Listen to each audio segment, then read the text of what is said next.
Hello friends, so after learning the topic delegation, today we are going to learn what is decentralization. So decentralization और delegation दोनों एक term में same meaning होता है, लेकिन उसमें कुछ डिफरेंसेस होते हैं. तो चलिए आज हम लोग देख लेते हैं कि decentralization होता क्या है. सो डिसेंट्रलाइजेशन और डिसेंट्रलाइजेशन, देखिए यहाँ पे दो वर्ड आपको दिया हुआ है, एक ZETION और एक SATION. दोनों का स्पेलिंग आप यहाँ पे देख सकते हैं. तो दोनों का स्पेलिंग में डिफरेंस है, लेकिन दोनों का मीनिंग एक होता है. ये डिसेंट्रलाइजेशन दोनों को ही बोला जाता है और मीनिंग भी दोनों का एक होता है. कहीं कहीं सबको किसी को कन्फ्यूजन होता है, तो कन्फ्यूजन होने की ज़रूरत नहीं है. दोनों एक मीनिंग है, बस प्रोनाउंसिएशन भी सेम है. ठीक है. तो डिसेंट्रलाइजेशन एक ऐसा प्रोसेस होता है जिसमें कि जो लेवल्स ऑफ अथॉरिटी होता है, जो वर्क होता है, जो काम होता है ऑर्गेनाइजेशन का, वो to all the levels of management distribute हो जाता है till the worker, till the lower level management. सब लेवल में डिस्ट्रीब्यूट होता है वो काम, उसको हम लोग कहते हैं डिसेंट्रलाइजेशन. तो is a process by which the activity of an organisation, particularly those regarding planning and decision making, are distributed or delegated away from a central authority level, location और ग्रुप. तो ये जो डिसेंट्रलाइजेशन होता है, इसमें mainly जो planning और decision making होता है, ये हर लेवल में डिस्ट्रीब्यूट हो जाता है कि आप अपना प्लानिंग और अपना काम खुद से कर लीजिए. वहीं आपने डेलीगेशन में देखा था कि डेलीगेशन में सिर्फ कुछ काम, कुछ ऑथोरिटी, कुछ पावर ही डिस्ट्रीब्यूट होता है, बाकी लेकिन जो टॉप लेवल जो डिस्ट्रीब्यूट किया है उसको अपने लोअर लेवल में, उसके हाथ में वो रिस्पॉन्सिबिलिटी रहता ही है कि आगे जब क्वेश्चन होगा कि ये काम कंप्लीट क्यों नहीं हुआ है, तो ये डेलीगेशन वाला जो अथॉरिटी है वही देगा इसका आंसर, ना कि वो लोअर लेवल जिसको वो काम मिला है. लेकिन डिसेंट्रलाइजेशन में ऐसा नहीं है कुछ. डिसेंट्रलाइजेशन में यहाँ प्लानिंग और डिसीजन मेकिंग सब लोअर लेवल को मिल जाता है कि आपको जो बढ़िया लगे, जो बेहतर लगे, आप उसको करिए. आगे बढ़ते हैं दोस्तों. तो आगे हमारे कहता है कि it means delegation of authority throughout all the levels of organisation. अब डिसेंट्रलाइजेशन के साथ एक और वर्ड आता है centralisation. So centralisation means decision making authority left in the hands of upper level. जैसा कि डिसेंट्रलाइजेशन में सारा जो डिसीजन मेकिंग और प्लानिंग का काम है वो लोअर लेवल में डिस्ट्रीब्यूट हो रहा है, डेलीगेट हो रहा है. वहीं जो सेंट्रलाइजेशन होता है दोस्तों, सेंट्रलाइजेशन अपर लेवल ऑथोरिटी में ही रहता है और अपर लेवल ऑथोरिटी ही सारा ऑर्डर, सारा डिसीजन लेता है. आगे देखते हैं. आगे हमारा आता है दोस्तों एडवांटेजेस ऑफ डिसेंट्रलाइजेशन. सबसे पहला मोटिवेशन ऑफ सबॉर्डिनेट. अब सबॉर्डिनेट लोग को, जो लोअर लेवल आपके मैनेजमेंट है, उन लोगों को मिल रहा है टॉप लेवल का काम, जैसा कि प्लानिंग और डिसीजन मेकिंग. तो इससे वो लोग मोटिवेट होते हैं, उन्हें लगता है कि हाँ, हम भी उस लेवल के लिए कैपेबल है कि मुझे ये काम मिल सकता है. उससे होता है मोटिवेशन ऑफ सबॉर्डिनेट. नेक्स्ट है ग्रोथ एंड डाइवर्सिफिकेशन.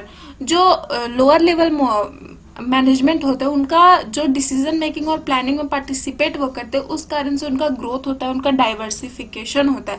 कैसे कि वो टॉप लेवल का काम कर रहे हैं, वो प्लानिंग कर रहे हैं और डिसीजन मेकिंग कर रहे हैं, तो इससे उनका ग्रोथ होता है कि वो न्यू काम को जान रहे हो और आगे प्रमोशन में उनको हेल्पफुल रहेगा, वो न्यू आइडियाज टेकअप कर रहे हैं. थर्ड है quick decision making. Quick decision making ऐसे हो गया कि आपको जिधर जो काम करना है, जिस जगह पे जो काम होएगा आपका, वो काम वहाँ हो जा रहा है.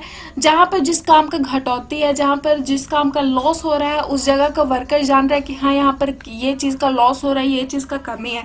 तो जो नेक्स्ट ईयर में प्लानिंग होएगा, वो उस प्लानिंग में अपना जिस कारण से उसको लॉस हो रहा है, वो लॉस को कवर अप कर लेगा डिसीजन मेकिंग में.